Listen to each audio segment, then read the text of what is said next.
You talked about streamlining on the website for businesses. How would you make that, and you said it's been done the last couple administrations, that there's been work toward that goal. How would you further that? There has been work toward that. Basically, one of the first things I want to do is sit down with each division as far as county clerks, with elections, and with business owners, because the best way to understand how you can make things better is to actually sit down with the people that it's affecting. And a lot of what I hear from businesses is not just the filing process, but when they have questions about what they need to do as far as annual reports and things of that sort. Right now, if it's not on the website, when they call into the Secretary of State's office, they have a hard time getting the answers they want. It takes several days or sometimes weeks to get the answer they want. Well, that's one area where we can actually work with the business owners and see how we can better improve that. So when they have a question, we can give them the answer more quickly and be able to stand behind that. Because it's very important for businesses to be able to make those decisions quickly and not have to wait several days or a week to make a decision. You've talked a little bit about how you disagree with your opponents, but other than the voter fraud thing, can you give a few other examples of where you disagree with your opponents? Well, focusing, like I said, focusing mostly on elections, we disagree on the voter fraud.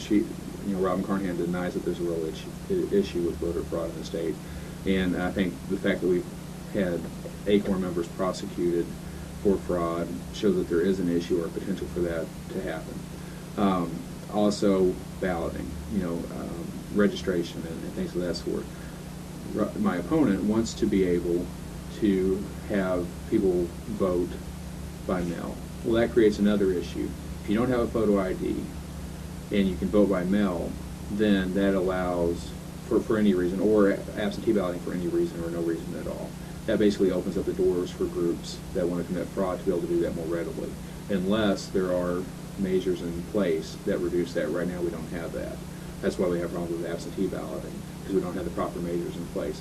Now they would say that sometimes those things can be notarized.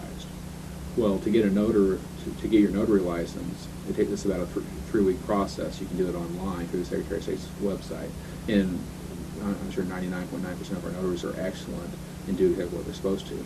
But if you have somebody who's going to commit voter fraud, then they could easily get a notary license and notarize on behalf of those fake signatures. So that's an issue we need to work with photo IDs and things of that sort to make sure that the person actually turning that in is the true voter. You talked about certain measures for people voting absentee to be in place in order for them to do it appropriately. What kind of things are you talking about? Well, for instance, to give you one example, when a person turns in an absentee ballot, I believe they have to have that notarized. But as I mentioned, somebody who was notarizing that fraudulently could get that via registered notary and commit fraud along with that. But if you had to actually have a copy of your driver's license or your voter license, your voter ID, copied onto that paperwork along with the notary signature, then that will help reduce it, because that person can't just sign for other people and say it's their signature.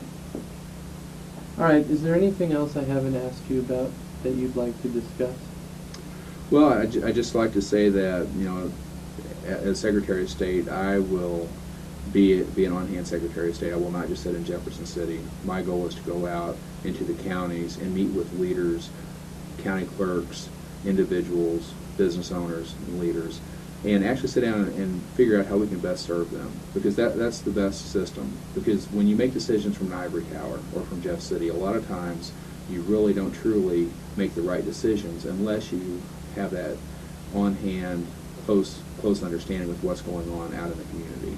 So that will be my pledge to voters, is that I will actually be out in your areas. I can't be in every county all the time, but I will be in each area of the state several times a year, so that we have that opportunity to have one-on-one conversations and we can improve that and work together. And I've talked with several county clerks about that, and that's a situation now where they give their feedback to the Secretary of State, and just the opposite is done, and things are basically made more difficult on them without really making the problem, without solving the problem in the way it could have been solved a lot easier if there's more cooperation between the clerks and the Secretary of State. Okay, thank you very much for coming in and talking with me for a little bit this afternoon. You're welcome. Thank you.